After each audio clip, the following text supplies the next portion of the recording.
रविवार व्रत की कथा। पौराणिक कथा के अनुसार प्राचीन काल में एक बुढ़िया रहती थी। वह नियमित रूप से रविवार का व्रत करती।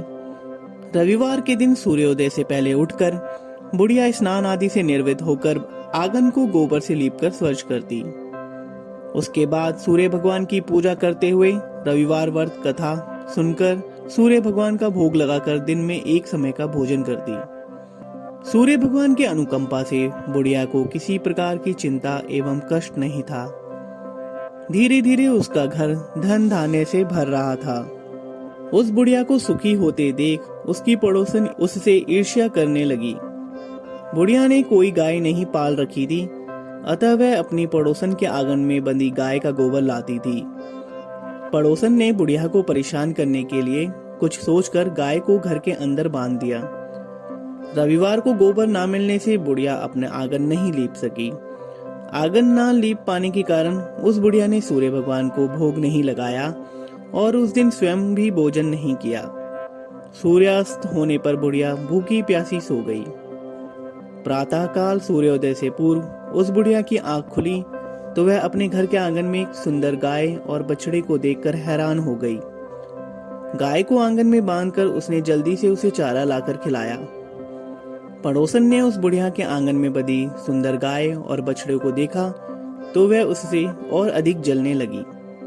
तभी गाय ने सोने का गोबर किया। गोबर को देखते ही पड़ोसन की आंखें फट गईं। पड़ोसन ने उस बुढ़िया को आसपास ना पाकर तुरंत उस गोबर को उठाया और अपने घर ले गई तथा अपनी गाय का गोबर वहां रख आई। सोने के गोबर से पड़ोसन कुछ ही दिनों में धनवान हो गई। गाय प्रतिदिन सूर्योदय से पूर्व सोने का गोबर किया करती थी और बुढ़िया के उठने के पहले पड़ोसन उस गोबर को उठा कर ले जाती थी। बहुत दिनों तक बुढ़िया को सोने के गोबर के बारे में कुछ पता ही नहीं चला।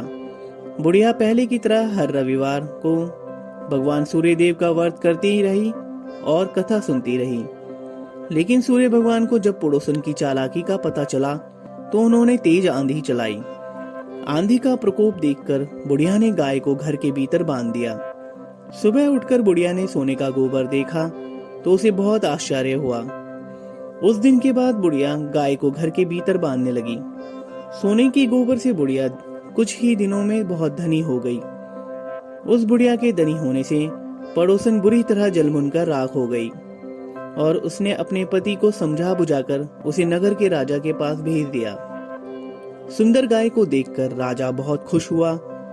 सुबह जब राजा ने सोने का गोबर देखा तो उसके आश्चर्य का ठिकाना ना रहा। राजा ने बुढ़िया से गाय और बछड़ा छीन लिया, जिससे बुढ़िया की स्थिति फिर से दयनीय हो गई। बुढ़िया ने दुखी होकर सूर्यदेव से प्रार्थना की। सूर्य भगवान को भूखी प्यासी बुढ़िया पर बहुत करुणा आई। उसी रात सूर्य भगवान ने राजा को स्वप्न में कहा, राजन, बुढ़िया की गाय व बछड़ा तुरंत लौटा दो, नहीं तो तुम पर विपत्तियों का पहाड़ टूट पड़ेगा, तुम्हारा महल नष्ट हो जाएगा। सूर्य भगवान के स्वप्न से बुरी तरह भयभीत राजा ने प्रातः उठते ही गाय और बछड़ा बुढ़िया को लौटा दिया। राजा ने बहुत सा धन देकर बुढ़िया से अपनी गलती के लिए क्षमा मांगी। राजा ने पड़ोसन और उसके पति को उनकी इस दुष्टता के लिए दंड दिया। फिर राजा ने पूरे राज्य में घोषणा कराई कि सभी स्त्री पुरुष रविवार का व्रत किया करें। रविवार का व्रत करने से सभी लोगों के घर धन धान्य से भर गए। राज्य में चारों ओर खुशहाली छा गई। स्त्री पुरुष सुखी जीवन यापन करने लगे तथा सभी लोगों के शारीरिक कष्ट भी दूर हो गए। ऐसी ही और व्रत कथाओं के लिए हमारे चैनल को सब्सक्राइब करें।